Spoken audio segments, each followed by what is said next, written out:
Now it's time to adjust the audio on this piece. So let's go to the very beginning.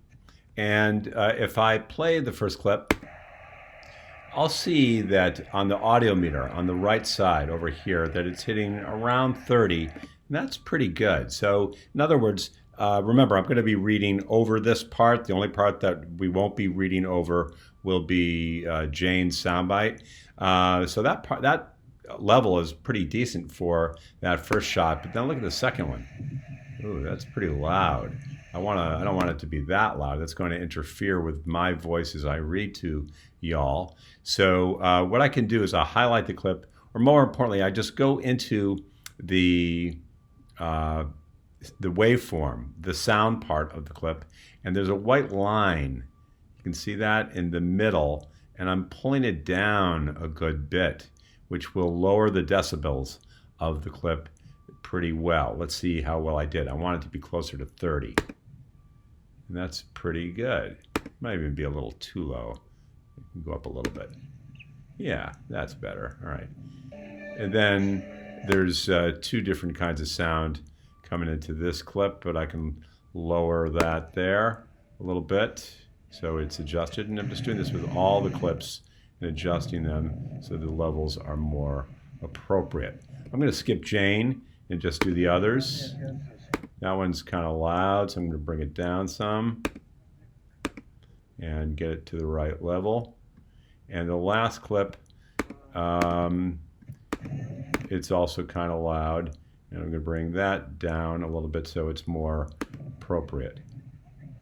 Okay, nice. All right, so you play with those and try to get them so that they're relatively consistent. And you're really not going by what you're hearing in your headphones so much as you are looking at what the audio meter is telling you, because that is a much more true indication of your levels.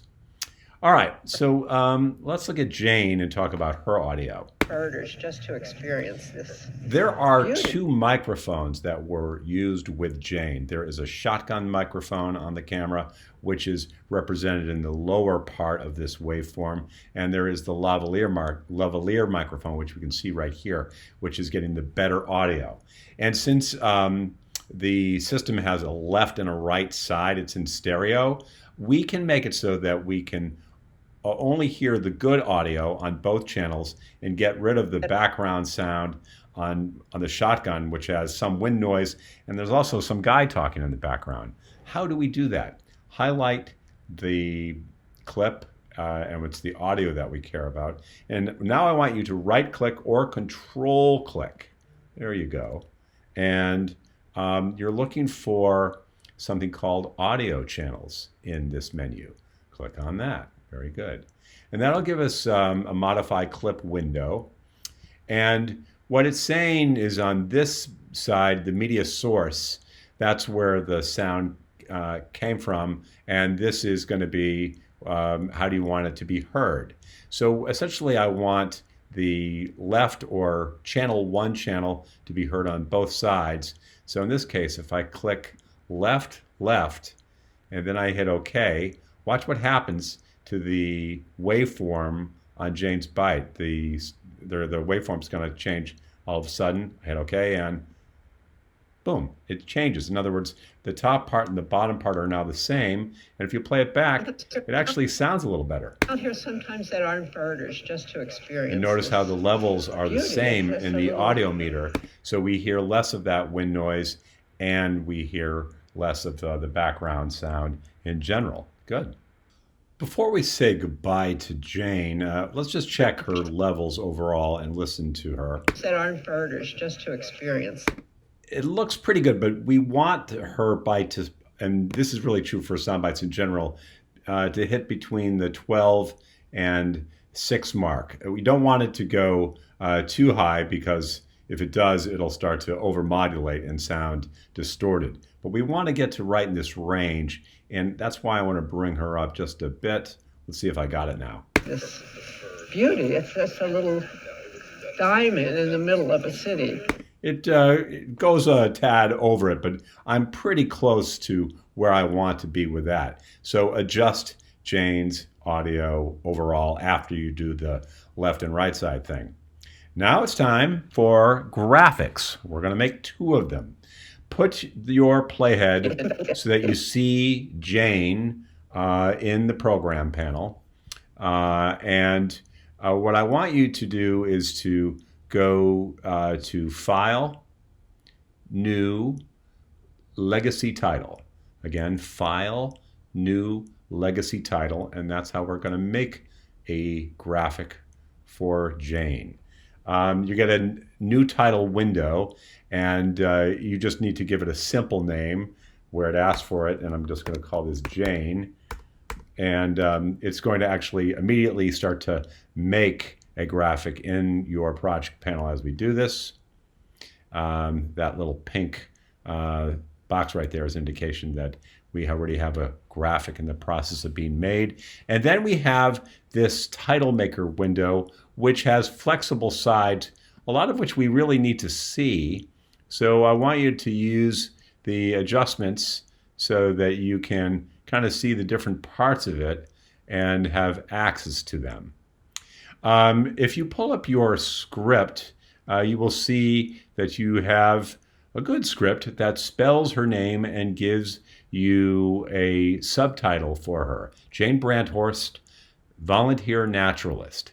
The first thing we're going to do is we're going to start typing her name as a lower third. You can really probably just click into it and you're going to see that it will give you a flashing cursor. But if that doesn't happen, click on the type tool and that will make that happen. And then type in Jane Brandhorst. Don't worry about the font yet. Return and volunteer naturalist. Okay, I've got the name in, but it's not the font that I want, but I have some graphics that I can just work with and change. What I want you to do now, once you have Jane Brandhorst, Volunteer Naturalist, in there somewhere below her chin, is press down on your mouse and drag so everything is opaque white and highlighted. And now we're going to pick a font style.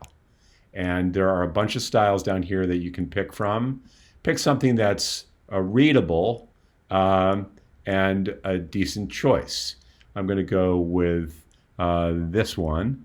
And once I've chosen it, I'm going to mess with the font size a little bit.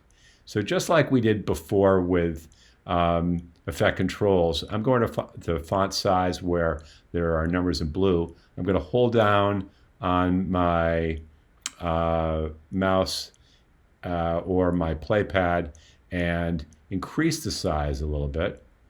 I'm going to make the second line only highlighted and make it a little bit smaller because I like the idea of the top line being a little bit bigger. And then I can use the X position and the Y position to move things left, right, and with Y up and down. You don't want things off the edge. You want things in what's called the safe title area where it's visible and it's in a traditional spot underneath her. The positioning is pretty good here, but the contrast isn't great, and I could make that a little bit better. So I'm going to make sure everything is fully highlighted, and I think it is. If we go to where it says shadow, and if the title is fully highlighted, we can affect the degree of drop shadow it has by pulling on that distance number. See how if I pull on it, I get more of a shadow. I don't want to be ridiculously dramatic. I just want a little bit of a black edge so it's more visible. That's pretty good. Jane Brandhorst, Volunteer Naturalist, pretty readable. And all I have to do is X out of this guy, and the graphic is right here, Jane. And to get the graphic into the timeline, all I have to do is drag from the project panel to V2 over Jane's head, and there it is. It will give me a default of, I think, 5 seconds for the length of my title, but I can make it longer or I can make it shorter, and I can adjust the length of it as much as I want. If I play it so that she comes on fairly near the beginning, People come out here sometimes that aren't birders. it will cut on. It won't fade on, but it would be nice if it did fade on. People come out here. So what I'm going to do is I'm going to add a little effect. I'm going to add a dissolve on the front and the back of the graphic so it fades on. How do I do that? Well, in my project panel, I've got a subpanel called Effects. So find Effects in your project panel and look for where it says Video Transitions. And you can arrow down on that. And you're looking for Dissolve. And what you're going to do is you're going to drag the cross dissolve effect to each side of that graphic.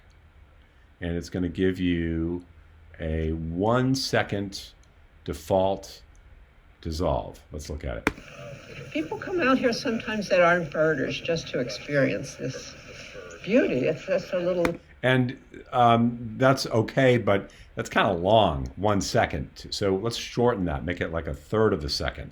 To make it shorter, you double click on that dissolve icon that you just dragged in to your graphic, and a little duration window comes up. Isn't that cool? And then if you change it from whatever number is in there to say 10, 10 is a fraction of 30, which is the number of frames a second we have. So if you go 10, you're making, instead of 1 second, about 1/3 of a second. Hit OK, and it's shorter. And do that to the other side too. Change that to 10 and hit OK. And if you play it, people come out here sometimes. It's better. It's short and it's appropriate. Once we've made one pretty good graphic, we can speed up the process by copying that graphic and altering it rather than starting all over again. So get back to your project panel, find that, and you'll see in it that here's this graphic. Okay, what we can do is we can copy and paste it. Make sure it's highlighted, and you can go Edit, Copy, and then Edit, Paste. And then it gives you a new one, and it's highlighted, and I want you to change this one and call it Sarasota. We're going to use this for a locator graphic that will insert at the beginning of the piece. So once we have a new graphic named Sarasota, double click on it so it comes up. And by the way, move your playhead to the front, near the front of the piece. So we're going to see that background. Okay, we double click on this and we see Jane Brandhorst, volunteer naturalist, over this, but we want to change that. So just go into it and write Sarasota,